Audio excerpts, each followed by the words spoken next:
Assalamualaikum warahmatullahi wabarakatuh.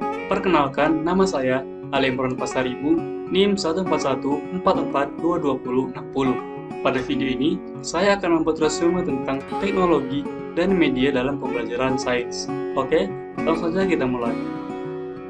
Yang pertama, yaitu teknologi dari masa ke masa.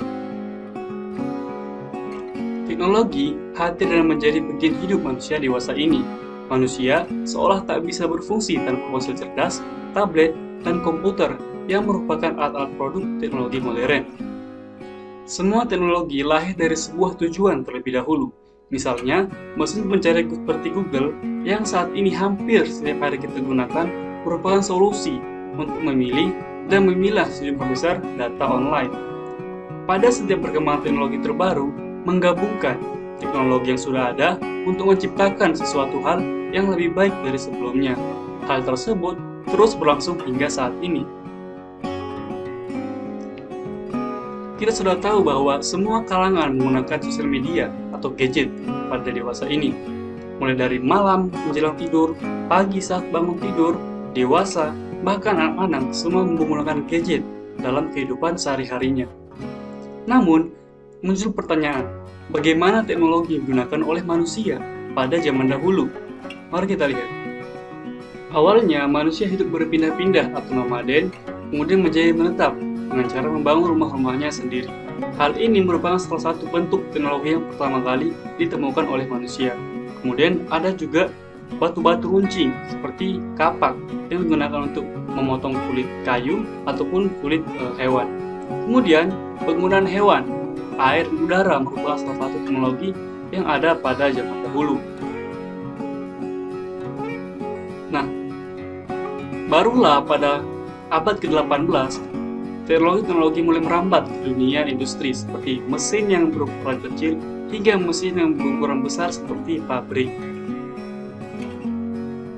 Nah, perkembangan teknologi tersebut tidak hanya merambat di bidang sosial dan industri, namun juga merambat ke dunia keilmuan atau pendidikan.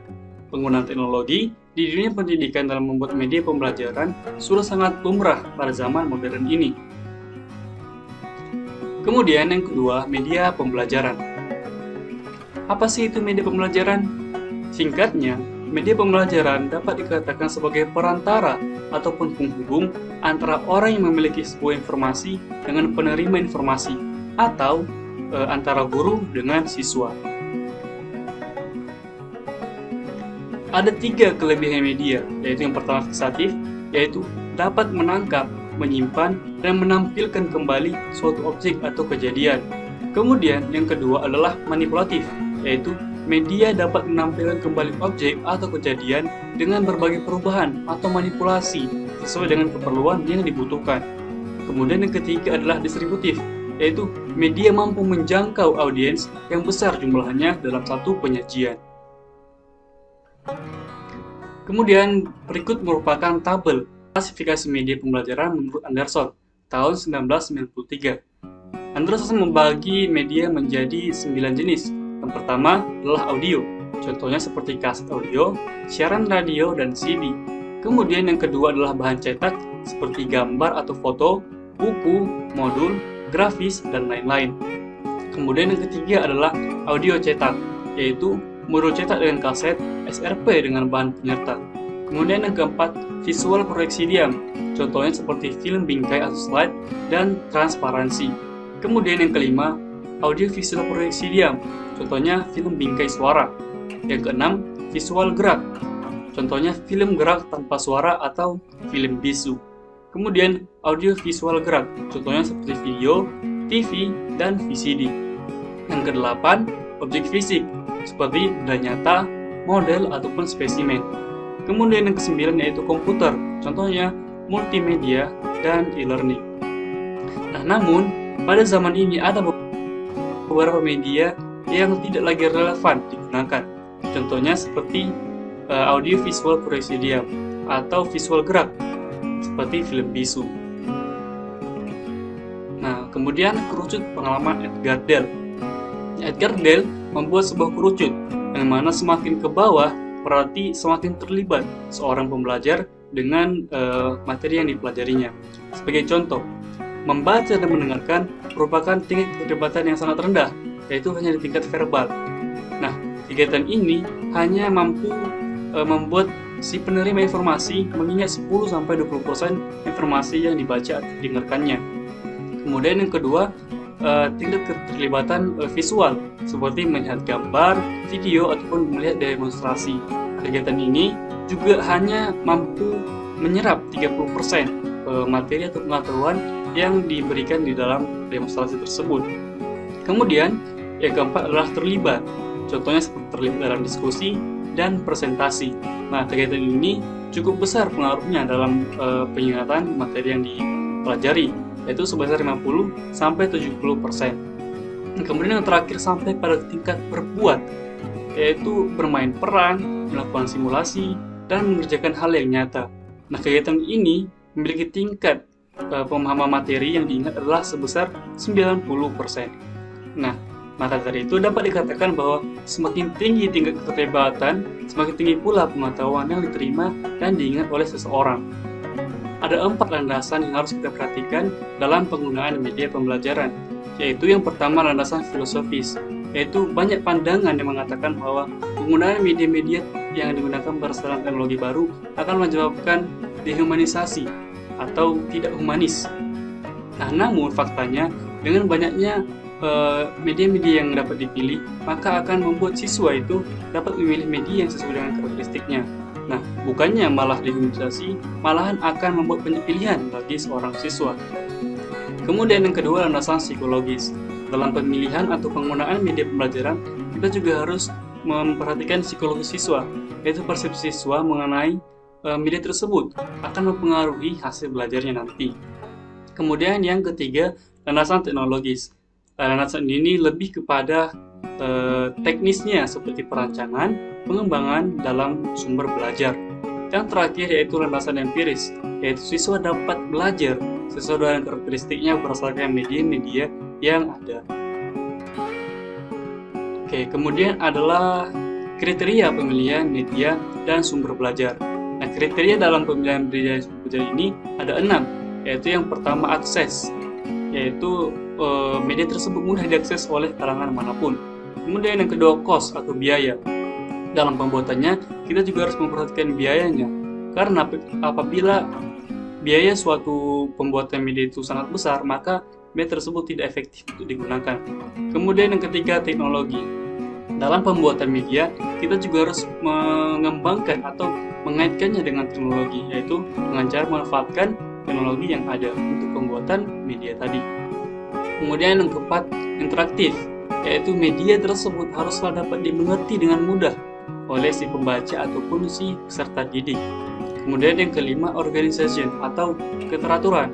Nah, betul saja, dalam membuat media kita harus juga memperhatikan keteraturannya agar si pembaca tidak bingung mengenai informasi yang diberikan di dalam media tersebut. Kemudian yang terakhir adalah novelty, yaitu kebaruan. Dalam membuat media, kita juga harus sebaiknya membuat kebaruan dalam media tersebut. Nah, pada pembelajaran teknologi dan media pembelajaran sains ini, kami sempat diminta untuk mengeliminasi 2 kriteria. Nah, saya sendiri adalah mengeliminasi 2 poin, yaitu cost dan novelty.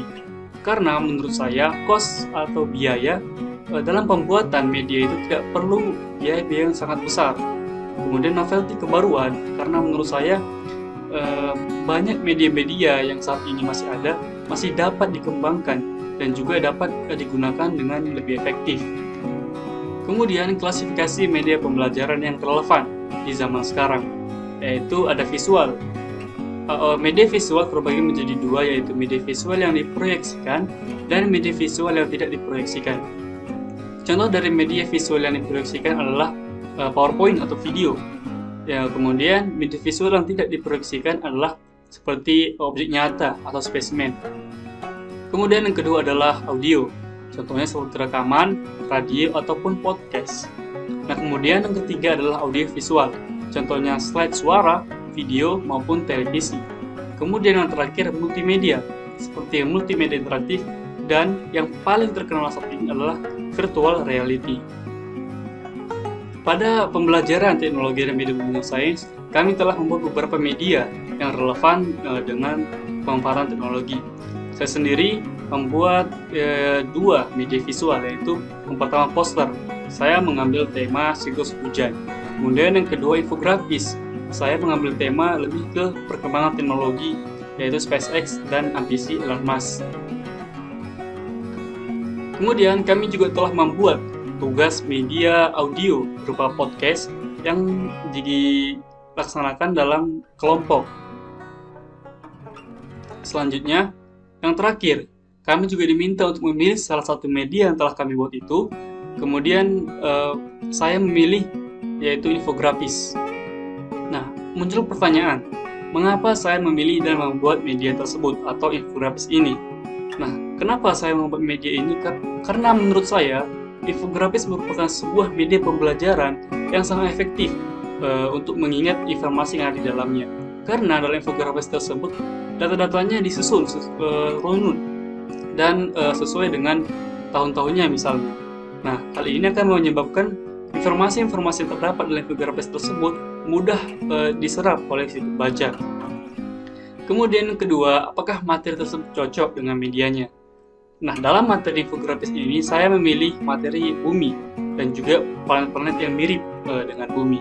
Menurut saya, materi ini cocok digunakan dalam bentuk infografis karena penemuan-penemuan planet ini dapat dibuat berurutan waktunya, mulai dari misalnya tahun 2015, 2017, 2020, dan 2021. Kemudian yang ketiga, bagaimana karakteristik sasaran yang menggunakan. Nah, media yang saya buat ini lebih kepada topik sains, sehingga sasaran yang menggunakannya itu mulai dari anak sekolah hingga anak-anak muda yang tertarik dengan perkembangan teknologi dan sains. Kemudian pertanyaan terakhir, pertanyaan pamungkas, pembelajaran apa yang saya dapatkan dari teknologi dan media pembelajaran sains? Saya mendapatkan beberapa pembelajaran ya. Yang pertama, kesabaran. Saya harus melatih kesabaran dalam mencari topik dan juga instrumen-instrumen yang saya gunakan dalam pembuatan media tersebut. Kemudian yang kedua adalah ketekunan. Dalam pembuatannya, saya juga harus tekun dan teliti agar tidak ada materi-materi yang miskonsepsi. Kemudian yang ketiga adalah disiplin dan tanggung jawab. Dengan tugas ini, saya juga harus melatih tanggung jawab saya dapat menyelesaikannya bukan hanya sebagai penggugur tugas, namun sebagai tanggung jawab saya dalam pembuatan tugas tersebut. Nah, mungkin itu saja yang dapat saya sampaikan. Apabila banyak kesalahan, saya mohon maaf. Saya akhiri. Wassalamualaikum warahmatullahi wabarakatuh.